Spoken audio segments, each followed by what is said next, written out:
Salut la compagnie, j'espère que vous allez bien. On se retrouve pour les top et flops du mois de juin. Alors je vais commencer par un petit point canicule et des petites astuces. La première, vous le voyez peut-être, c'est de se mouiller les cheveux régulièrement. Moi je sais que si je sors ou je sais que je vais faire un truc qui me prend de l'énergie et donc qui va me faire transpirer, je passe mes cheveux sous l'eau froide et c'est vraiment un des gros avantages d'avoir les cheveux longs.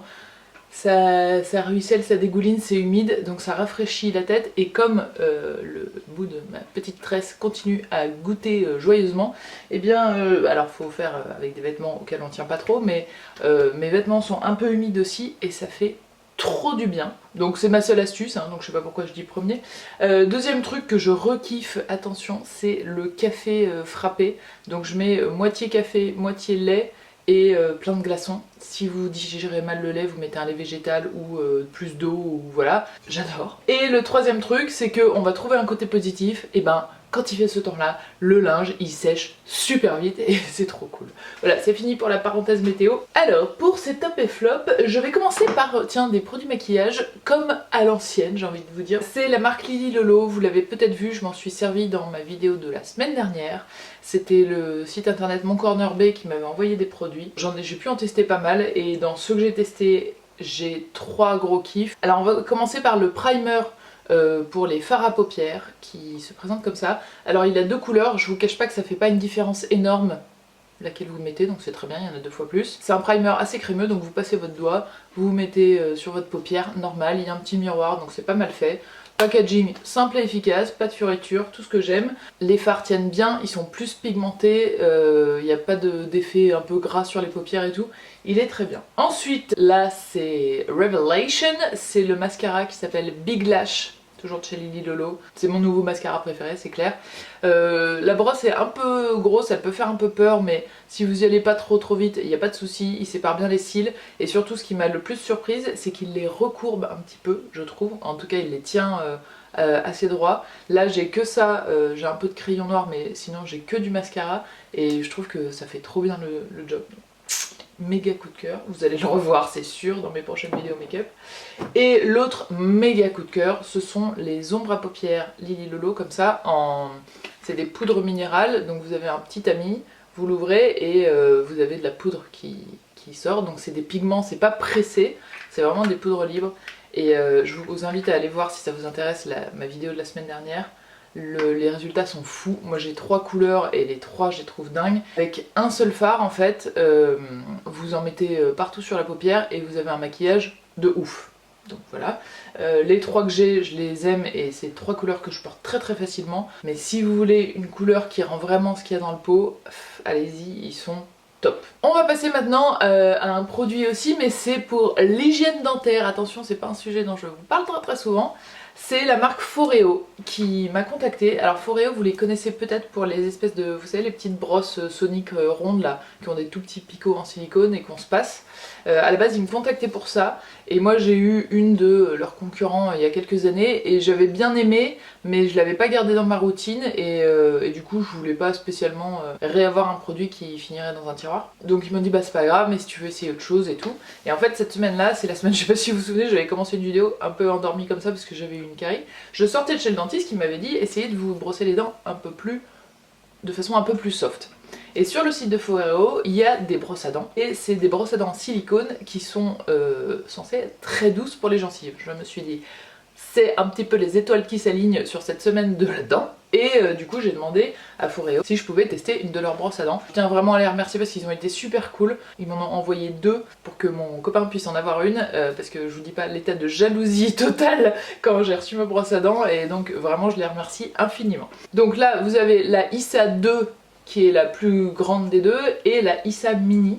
Alors les différences, donc la Issa 2 est plus grande, mais la partie brosse est aussi un peu plus grande et j'ai l'impression un peu plus large. Et elle a 16 vitesses, oui. Alors d'une vitesse à l'autre, ça fait pas une différence de fou, mais de la 1 à la 16, il y a une différence, je vous montre. Donc là on est à fond et je vais baisser les vitesses.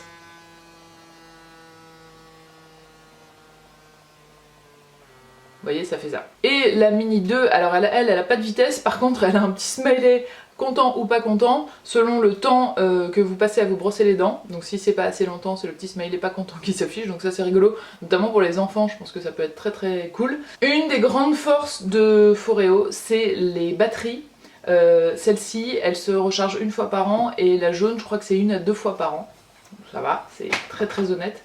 Et aussi ce que j'aime bien, c'est que quand vous vous brossez les dents, toutes les 30 secondes, la vibration s'arrête, comme ça on sait à peu près à combien de temps on est. Alors par rapport à la douceur pour la gencive, oui je confirme, c'est très doux, c'est très agréable, pour les gencives sensibles notamment. Ah oui, et dernière chose, parce que la première fois que je l'ai essayé, j'étais pas convaincue, et c'est qu'en fait je la prenais comme une brosse à dents électrique, c'est-à-dire que j'allumais les vibrations, et ensuite je faisais comme ça, je passais tout doucement sur mes dents.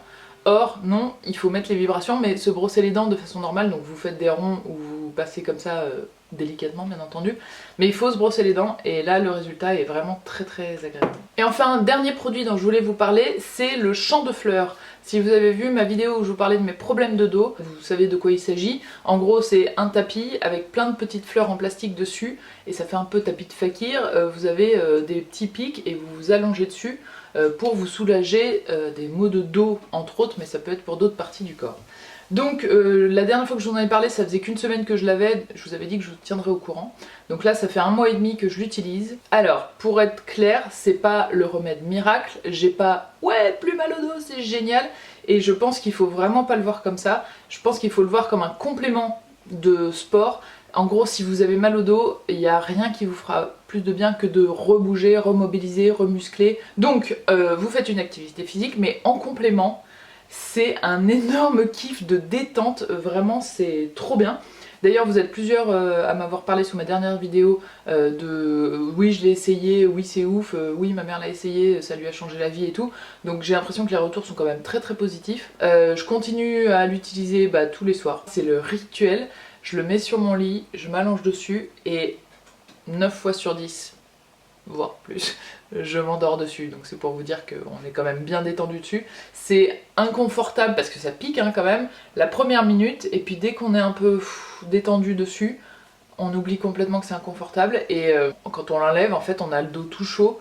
C'est vraiment, c'est de l'acupression, ça fait circuler le sang. Mon retour est très positif. Je vous en reparle, je laisse 1 ou 2 mois repasser et je vous en reparle à la fin de l'été pour vous faire un bilan longue durée. Ensuite on va passer aux immatériels maintenant. Le premier truc, ah ouais, sur TMC, je vous conseille les replays de 52 minutes de mode de Loïc Prigent. J'ai regardé les 2 derniers et ils sont trop intéressants. Parce que c'est pas juste, alors cette année machin a fait du bleu marine et des carreaux.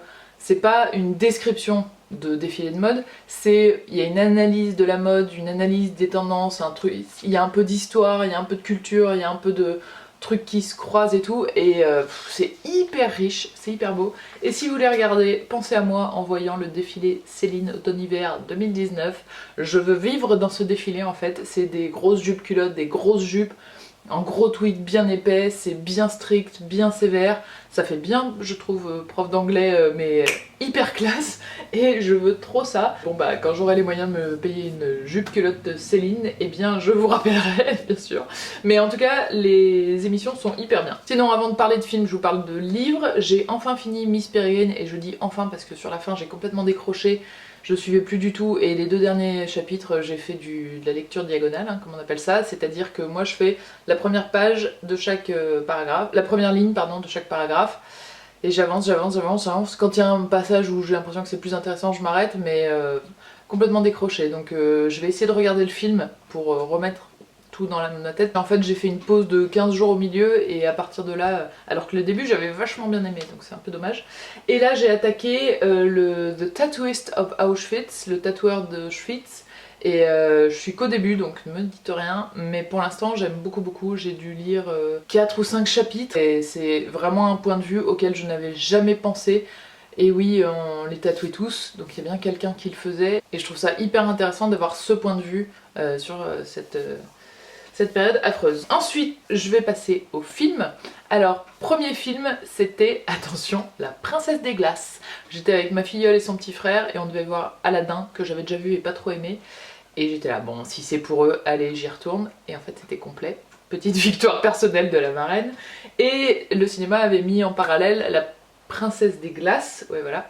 Alors premièrement, le parallèle de titre avec la Reine des Neiges, bon, ils auraient pu faire preuve d'un peu plus d'imagination. Et il me semble que c'est une production russe. Et alors, ce film, alors les enfants ont adoré, donc si jamais vous hésitez, vous pouvez y aller. Seulement les adultes, franchement, c'était hyper bizarre. On aurait dit, en gros, que le film durait 10 heures et qu'ils avaient enlevé les moments les plus importants pour les mettre en 1 heure. Mais genre, il y a des trucs, c'était tellement pas ni logique, ni sensé, ni... tout à coup, il y a un personnage que tout le monde a l'air de connaître qui apparaît et on sait pas du tout qui c'est, ni d'où il vient, ni machin. Et dans les dialogues, on sent bien qu'il y a une histoire derrière et qu'il a fait des trucs avant et que tout le monde sait qui c'est, sauf nous. Ou alors à d'autres moments, je vous dis n'importe quoi, ils sont en train de parler dans l'herbe et puis le plan d'après, ils sont dans un bateau. Et puis on sait pas comment ils sont allés de l'un à l'autre, enfin très très très bizarre. Sinon je suis allée voir Parasite, c'est la nouvelle Palme d'Or de cette année, le film coréen, très très chelou. Je vous raconte rien parce que si je vous raconte quoi que ce soit, je vous raconte un peu tout le film, mais je suis contente de l'avoir vu.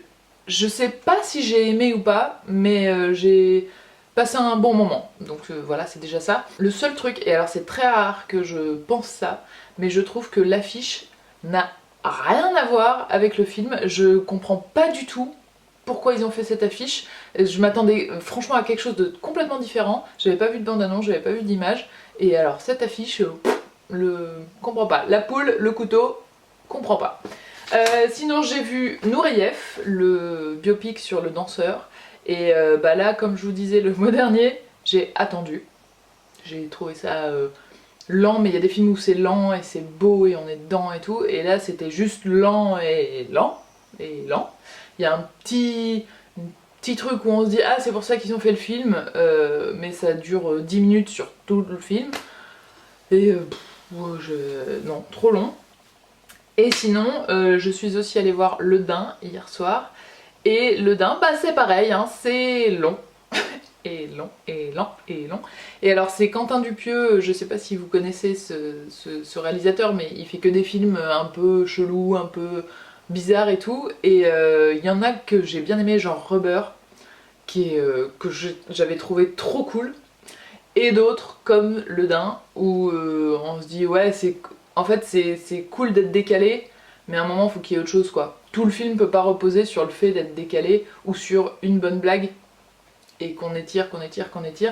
Donc voilà, les acteurs étaient bien et tout, mais à la fin on fait ouais, super, c'était que ça. Un peu déçu. Donc c'est un peu la loose des films en ce moment, hein. Je vous cache pas que là ça fait quand même beaucoup. C'est fini, j'espère que vous avez passé un super mois de juin et que votre mois de juillet va être parfait. Je vous embrasse fort et en attendant la semaine prochaine, je vous envoie plein de bonnes vibes bien fraîches avec plein de glaçons. Ciao.